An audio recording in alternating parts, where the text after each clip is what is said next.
नमस्कार साथियों, स्वागत है आप लोगों का आपके अपने यूट्यूब चैनल एग्जाम्स पे। बीपीएससी टीआरई 4.0 की तैयारी करने वाले साथियों के लिए बहुत ही एक इम्पॉर्टेंट प्रैक्टिस सेट की क्लास ये होने वाली है। आप देख सकते हैं प्रैक्टिस सेट नंबर 2।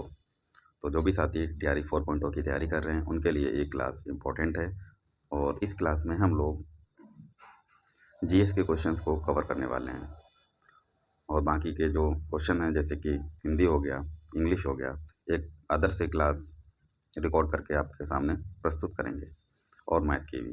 तो चलिए स्टार्ट करते हैं बिना किसी देरी के।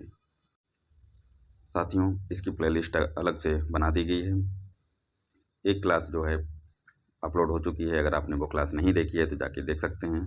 ठीक है, इस वीडियो के माध्यम से आप अपनी तैयारी को भी जज कर सकते हैं कि आपने कितना पढ़ा है कितना नहीं पढ़ा है। तो चलिए स्टार्ट करते हैं बिना किसी देरी के। और आप हमें सब्सक्राइब कर सकते हैं चैनल को सब्सक्राइब करके आप हमें सपोर्ट कर सकते हैं। ठीक है, वीडियो पसंद आए तो वीडियो को लाइक और शेयर भी करें। पहला क्वेश्चन है आज का, निम्न में से किस शासक को मगध के उदय का श्रेय जाता है? बिंदुसार को, अजातशत्रु को, या फिर बिंबिसार को, उपयुक्त में से एक से अधिक, या उपयुक्त में से कोई नहीं। तो मगध का उदय जो हुआ है उसका श्रेय जो है बिंबिसार को जाता है। ऑप्शन सी इसका करेक्ट आंसर है। मगध की राजधानी उस समय क्या थी? गिरिव्रज थी। गिरिव्रज क्या राजगृह है।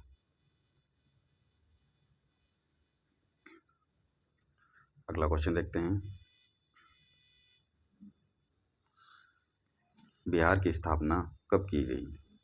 1911 में, 1912 में, या 1913 में, या उपयुक्त में से एक से अधिक, या उपयुक्त में से कोई नहीं। तो ऑप्शन बी इसका करेक्ट आंसर है। 1912 में बिहार की स्थापना की गई थी। ठीक है, बंगाल प्रेसिडेंसी से बिहार को अलग किया गया था। और 22 मार्च को बिहार दिवस मनाते हैं। 22 मार्च को बिहार दिवस कब मनाते हैं? 22 मार्च को। अगला क्वेश्चन है, बिहार के प्रथम मुख्यमंत्री कौन थे? तो प्रथम मुख्यमंत्री की अगर बात करें तो ऑप्शन है श्री कृष्ण सिंह, सत्यपाल मलिक, नीतीश कुमार, उपयुक्त में से एक से अधिक, या उपयुक्त में से कोई नहीं। तो प्रथम मुख्यमंत्री की अगर बात करें तो कौन थे? श्री कृष्ण सिंह। ठीक है, वर्तमान में कौन है? नीतीश कुमार है। श्री कृष्ण सिंह के बारे में कुछ जानकारी बता दूं, इनको बिहार केसरी के नाम से जाना जाता है। बिहार केसरी। ठीक है, और इनका जो कार्यकाल था मुख्यमंत्री पद का 1946 से 1961 तक, जनवरी 1946 से जनवरी 1961 तक। ठीक, जनवरी। चलते हैं नेक्स्ट क्वेश्चन की तरफ। प्रश्न है हमारा, मानव के दुखों के अंत के लिए अष्टांगिक मार्ग का प्रतिपादन किसने किया? तो अष्टांगिक मार्ग का प्रतिपादन किसने किया? ऑप्शन है महावीर, गौतम बुद्ध, आदि शंकराचार्य, उपयुक्त में से एक से अधिक, या उपयुक्त में से कोई नहीं। तो अष्टांगिक मार्ग का प्रतिपादन किया था महात्मा गौतम बुद्ध ने। Option B. अगला क्वेश्चन देखते हैं। क्वेश्चन है, चेंदी वंश का प्रसिद्ध शासक राजा खारवेल किस क्षेत्र से था? तो ऑप्शन है चोलमंडलम, कलिंग, कन्नौज, उपयुक्त से एक से अधिक, या उपयुक्त में से कोई नहीं। तो कहाँ से था? ये कलिंग से था। Option B is correct answer.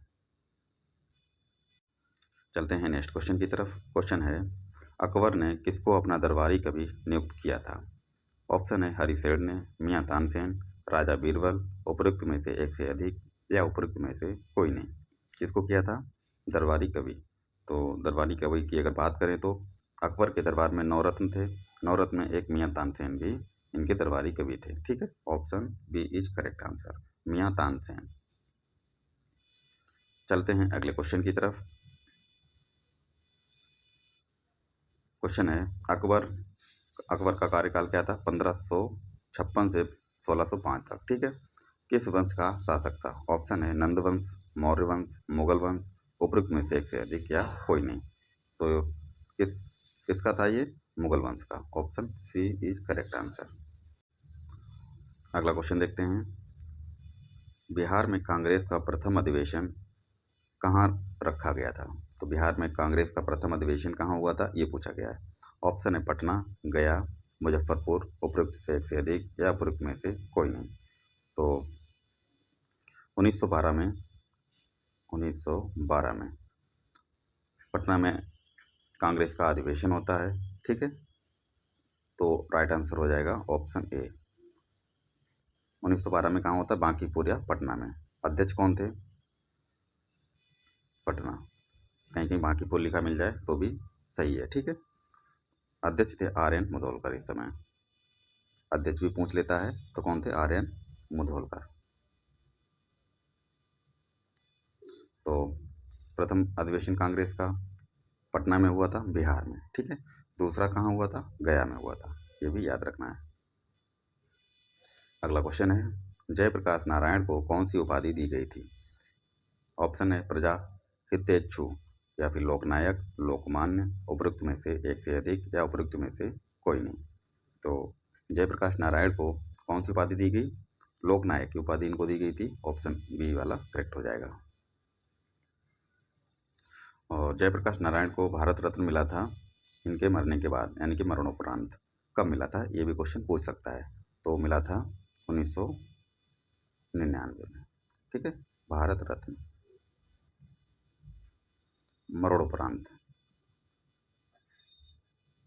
ठीक है। चलते हैं अगले क्वेश्चन की तरफ। क्वेश्चन है हमारा,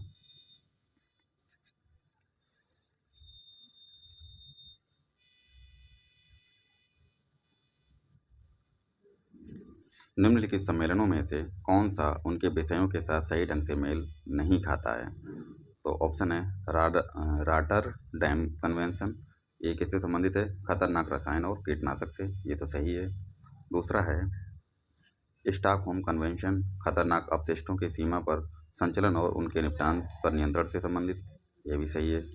अगला क्या देखते हैं, बेसल कन्वेंशन, ये लगातार जैविक प्रदूषक से संबंधित है, ये भी सही है। तो कोई भी गलत नहीं है, तो राइट आंसर हो जाएगा उपयुक्त में से कोई नहीं, ठीक है। Option E is correct answer. Next question है, निम्नलिखित में से किस क्रांतिकारी को ब्रिटिश द्वारा फांसी की सजा दी गई थी। ये इंपॉर्टेंट क्वेश्चन है, कई बार पूछा गया है। ऑप्शन है जतिन दास, चंद्रशेखर आजाद, राजगुरु, उपयुक्त में से एक से अधिक या उपयुक्त में से कोई नहीं। तो किस क्रांतिकारी को फांसी की सजा दी गई थी ब्रिटिश द्वारा, तो ऑप्शन हो जाएगा राजगुरु, ठीक है। लाहौर षड्यंत्र केस में इनको फांसी की सजा दी गई थी। और इनके अलावा इनके साथी थे सुखदेव और भगत सिंह। भगत सिंह, अगर डेट पूछ ले फांसी कब दी गई थी, तो याद रखना 23 मार्च 1931, ठीक है। अगला क्वेश्चन है, निम्नलिखित में से कौन भारत का पहला वायसराय था। तो ऑप्शन है लॉर्ड कॉर्नवालिस, पिट, लॉर्ड कैनिंग, उपयुक्त में से एक से अधिक या उपयुक्त में से कोई नहीं। तो ऑप्शन सी वाला करेक्ट हो जाएगा, लॉर्ड कैनिंग, ठीक है। अगला क्वेश्चन है, दांडी यात्रा कितने दिन चली थी। ऑप्शन है 10 दिन, 20 दिन, 24 दिन। तो दांडी यात्रा कितने दिन चली थी, 24 दिन चली थी, ठीक है। और साबरमती से यात्रा को शुरू किया गया था दांडी तक, साबरमती से दांडी तक। इसके बीच की दूरी अगर पूछ ले कि कितने किलोमीटर की यात्रा तय की, तो 241 मील, ठीक है, 241 मील। और ये यात्रा कब हुई थी, ये भी पूछा जाता है, दांडी यात्रा। तो 12 मार्च 1930 को, 12 मार्च 1930 को गांधी जी ने ये दांडी यात्रा की गई। किसके द्वारा की गई, गांधी जी के द्वारा।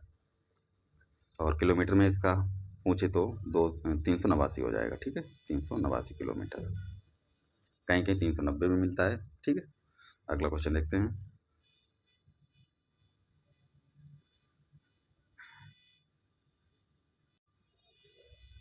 क्वेश्चन है, किसने कहा था कि भारत की आत्मा गाँव में निवास करती है। किसने कहा था ये? तो ऑप्शन है विनोबा भावे, जयप्रकाश नारायण, जवाहरलाल नेहरू, उपरोक्त में से एक से अधिक या उपरोक्त में से कोई नहीं। तो भारत की आत्मा गाँव में निवास करती है, ये गांधी जी का कथन है, गांधी जी का। तो राइट आंसर क्या हो जाएगा? ऑप्शन ई, उपरोक्त में से कोई नहीं। ठीक है, चलते हैं अगले क्वेश्चन की तरफ।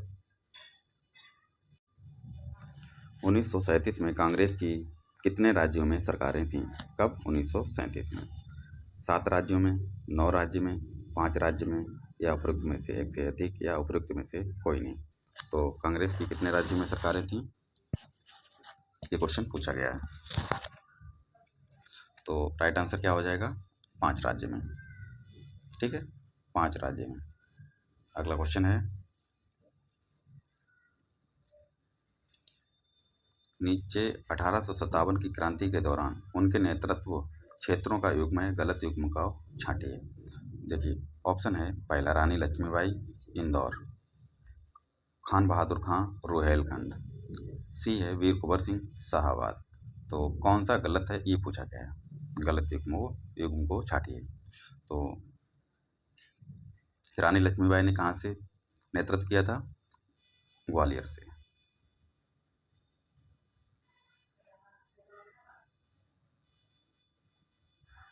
ग्वालियर से। और खान बहादुर खान ने रुहेलखंड। रुहेलखंड कहाँ है? ये बरेली में। कहीं कहीं बरेली मिलेगा आपको, तो गलत नहीं है, वो भी सही है। ठीक है, तो ये भी सही है, ये गलत हो जाएगा, ऑप्शन ए। वीर कुंवर सिंह ने जगदीशपुर। जगदीशपुर में जगह का नाम है शाहाबाद। ठीक है, तो जगदीशपुर या शाहाबाद आए तो दोनों सही हैं, गलत नहीं है। तो ये भी सही हो जाएगा।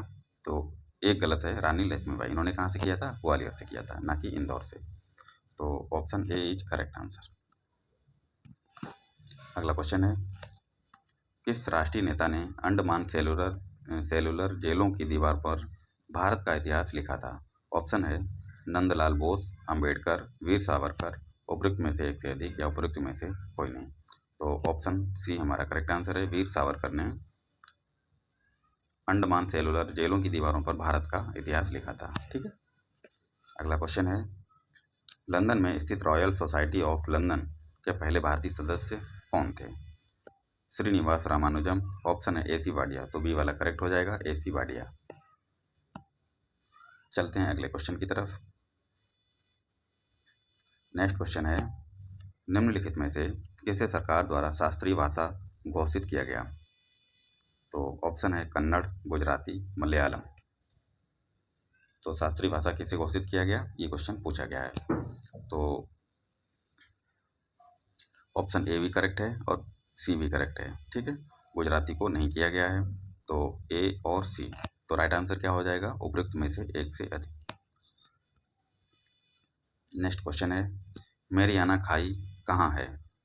ऑप्शन है आंध्र महासागर में, प्रशांत महासागर में, हिंद महासागर में, उपरोक्त में से एक से अधिक, या उपरोक्त में से कोई नहीं। तो मेरियाना गर्त कहाँ पे है? प्रशांत महासागर में है ये। ठीक है, प्रशांत महासागर कहाँ है? फिलीपींस। मेरियाना गर्त कहाँ है? प्रशांत महासागर में, और ये फिलीपींस में है। फिलीपींस। अगला क्वेश्चन देखते हैं,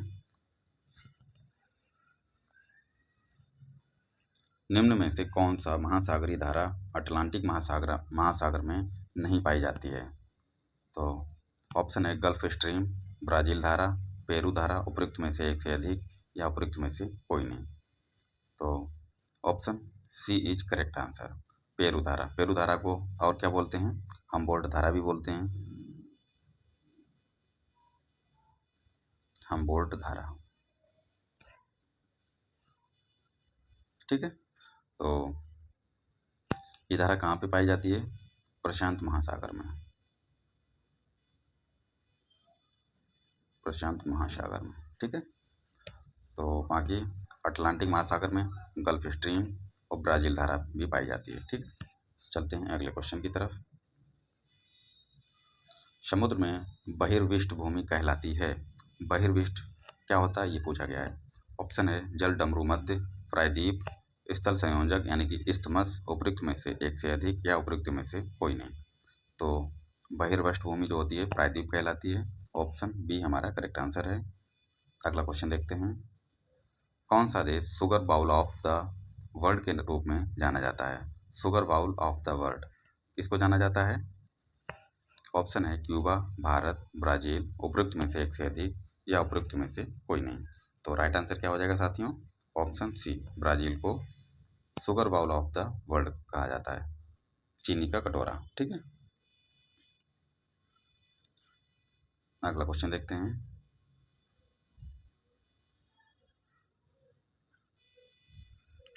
82 डिग्री पूर्वी देशांतर भारत के लिए इसलिए महत्वपूर्ण है क्योंकि ऑप्शन दे रखा है, यह भारत की मानक समय का निर्धारण करता है। तो ये तो करेक्ट है। ठीक है, अगला ऑप्शन देखते हैं। यह भारत की उष्णकटिबंधीय जलवायु पर प्रभाव डालता है। ऐसा कुछ भी नहीं है। ऑप्शन सी है, यह भारत को पूर्वी और पश्चिमी क्षेत्रों में विभाजित करता है। तो राइट आंसर सिर्फ ऑप्शन ए ही होगा। ठीक है, ये भी गलत है, ये भी गलत है। अगला क्वेश्चन देखते हैं। नेक्स्ट क्वेश्चन है, निम्नलिखित जिलों में कौन सा भारत की अंतर्राष्ट्रीय सीमा पर स्थित है? तो कौन सा जिला भारत की अंतर्राष्ट्रीय सीमा पर स्थित है, ये पूछा गया है। तो ऑप्शन है किन्नौर, चंबा, कुल्लू, उपयुक्त में से एक से अधिक या उपयुक्त में से कोई नहीं। तो इसका राइट आंसर हो जाएगा ऑप्शन ए, किन्नौर। किन्नौर जिला जो है भारत की अंतर्राष्ट्रीय सीमा से लगता है, चीन से लगता है। ठीक है, और किन्नौर कहाँ पे? हिमाचल प्रदेश में है। हिमाचल प्रदेश के 3 जिले जो है चीन से लगते हैं, किन्नौर, इसके बाद अगर हम बात करें लाहौल और स्पीति, ये 3 जिले जो हैं चीन से लगते हैं, हिमाचल प्रदेश के हैं तीनों। ठीक है, हिमाचल प्रदेश। अगला क्वेश्चन है, भारत का सबसे दक्षिणी स्थान कौन सा है? ऑप्शन है कन्याकुमारी, रामेश्वरम, धनुषकोडी, उपयुक्त में से एक से अधिक या कोई नहीं। तो अगर सबसे दक्षिणी, पूरब, पश्चिम, उत्तर, दक्षिणी बिंदु यहाँ पे है। ठीक है, तो सबसे दक्षिण में क्या है? इंदिरा पॉइंट है।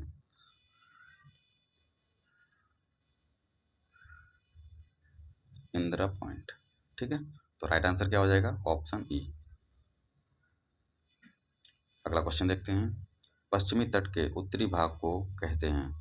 ऑप्शन है कोरोमंडल तल, मालाबार तट, कोंकण तट, उपयुक्त में से एक से अधिक या उपयुक्त में से कोई नहीं। तो पश्चिमी तट के उत्तरी भाग को क्या कहते हैं? ऑप्शन सी हमारा करेक्ट आंसर हो जाएगा, कोंकण तल। ठीक है, कोंकण तट। अगला है, निम्नलिखित में से कौन सा सही सुमेलित नहीं है? नहीं पूछा गया है। ऑप्शन है हमारा Palamu tiger reserve Chhattisgarh, Palamu tiger reserve Chhattisgarh, ये छत्तीसगढ़ में नहीं है। कहाँ पे है? ये हमारा झारखंड में है। पलामू टाइगर रिजर्व कहाँ है? झारखंड में। अगला है कमला टाइगर रिजर्व, क्या ये मिजोरम में है? ये मिजोरम में नहीं है। तो ये कहाँ है? ये अरुणाचल प्रदेश में है। तो सुमेलित नहीं पूछा गया है। और पलामू टाइगर रिजर्व और कमला टाइगर रिजर्व ये दोनों गलत हैं। रानीपुर टाइगर रिजर्व ये उत्तर प्रदेश, ये तो सही है। तो इसका राइट आंसर क्या हो जाएगा?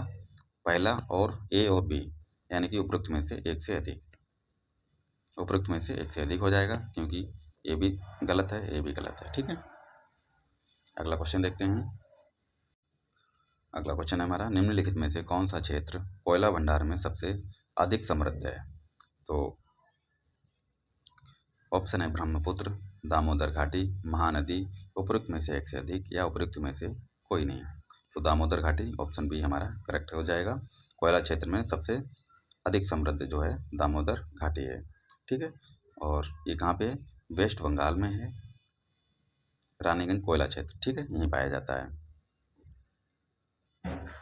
अगला क्वेश्चन है, निम्नलिखित विकल्पों में से कोयला का सबसे शुद्ध रूप क्या है? तो सबसे अगर शुद्ध रूप की अगर बात करें तो ऑप्शन है ए है हमारा एंथ्रेसाइट, काजल, ग्रेफाइट, उपयुक्त में से एक से अधिक या उपयुक्त में से कोई नहीं। एंथ्रेसाइट हमारा राइट आंसर हो जाएगा। एंथ्रेसाइट में कोयला का जो कार्बन का जो परसेंटेज होता है कितना होता है? 80 से 90%। ठीक है, तो ये सबसे शुद्ध रूप कोयला का माना जाता है, एंथ्रेसाइट का। अगला क्वेश्चन है, भारत में लोहा उत्पादन करने की लागत अन्य देशों की तुलना में किस कारण काफ़ी कम है? अगला ऑप्शन देखते हैं इसका।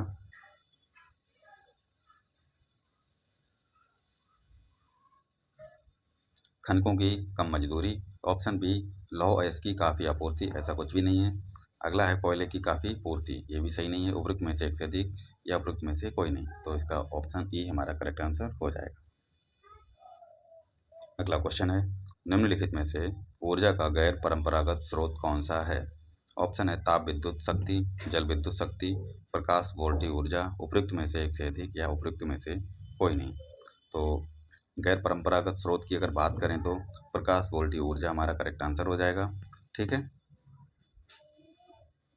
नेक्स्ट क्वेश्चन है, आंध्र प्रदेश और तमिलनाडु के तटीय भूभाग को क्या कहते हैं?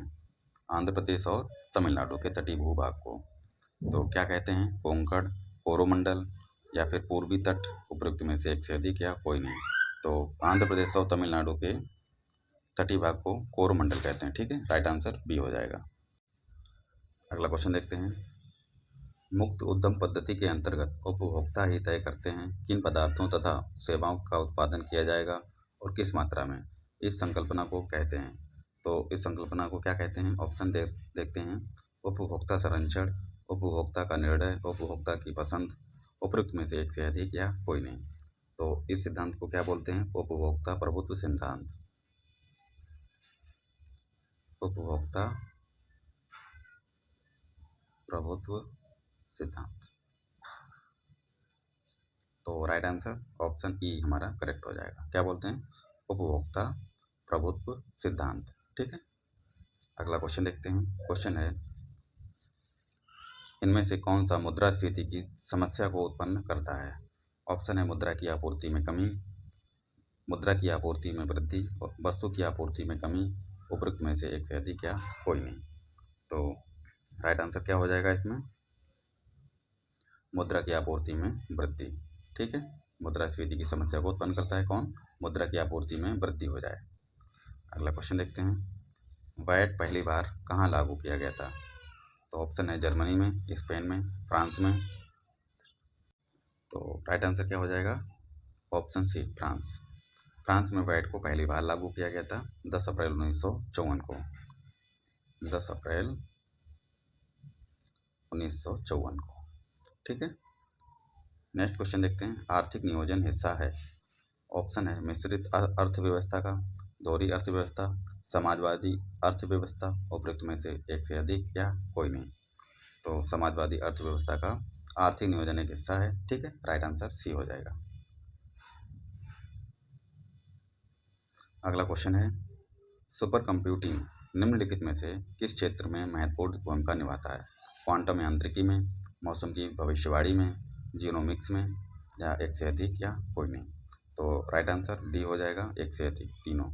ठीक है, इन सभी क्षेत्रों में सुपर कंप्यूटर जो है भूमिका अपनी महत्वपूर्ण निभाता है। अगला क्वेश्चन है, भारतीय संविधान के अनुच्छेद 19 के तहत वाक्य यानी कि बोलने की स्वतंत्रता आदि विषय कुछ अधिकारों का संरक्षण संदर्भित है। तो ऑप्शन है संघ सरकार, ऑप्शन बी राज्य सरकार, राज्य के नीति निदेशक तत्व में, उपयुक्त में से एक से अधिक या कोई नहीं। तो जो बोलने का अधिकार है भाग 3, ठीक है, और ये मूल अधिकार है, मूल अधिकार। तो इसका राइट आंसर ऑप्शन ई हो जाएगा, मूल अधिकार। राइट आंसर क्या है? मूल अधिकार। ठीक है, किसके अंतर्गत आता है? वाक स्वतंत्रता मूल अधिकार के अंतर्गत, ये हमारा मूल अधिकार है। किस में दिया गया? भाग 3 में। अगला क्वेश्चन है, भारतीय संविधान का अनुच्छेद 19 उपलब्ध कराता है कितनी स्वतंत्रताओं को? 6 स्वतंत्रता, 7 या 8 या उपयुक्त में से एक से अधिक या कोई नहीं। तो 6 स्वतंत्रता जो है अनुच्छेद 19 उपलब्ध कराता है। ठीक है, अगला क्वेश्चन है, राष्ट्रीय डेयरी अनुसंधान निम्नलिखित में से कहाँ अवस्थित है? पंजाब में, हरियाणा, राजस्थान, एक से अधिक या कोई नहीं। तो राष्ट्रीय डेयरी संस्थान कहाँ पे है? हरियाणा में। ऑप्शन बी हमारा करेक्ट आंसर। अगला क्वेश्चन है, अंडमान और निकोबार द्वीप समूह क्षेत्र का उच्च न्यायालय किस राज्य में के अंतर्गत आता है? किसका? अंडमान निकोबार द्वीप समूह का। तो तमिलनाडु, पश्चिम बंगाल, आंध्र प्रदेश, उपरोक्त में से एक से अधिक या कोई नहीं। तो ये पश्चिम बंगाल के अंतर्गत आता है। Right answer B is correct. Next question है, सर्वोच्च न्यायालय द्वारा संविधान का मूल ढांचा का सिद्धांत निम्नलिखित में से किस मामले में घोषित किया गया था? तो ऑप्शन है केशवानंद भारती मामला, गोलकनाथ मामला, मिनर्वा मिल्स मामला, उपरोक्त में से एक से अधिक या कोई नहीं। तो ऑप्शन ए हमारा करेक्ट है, केशवानंद भारती बनाम। इस मामले में मूल ढांचा का सिद्धांत निम्नलिखित में से किस मामले में घोषित किया गया था? तो इस मामले में। ठीक है।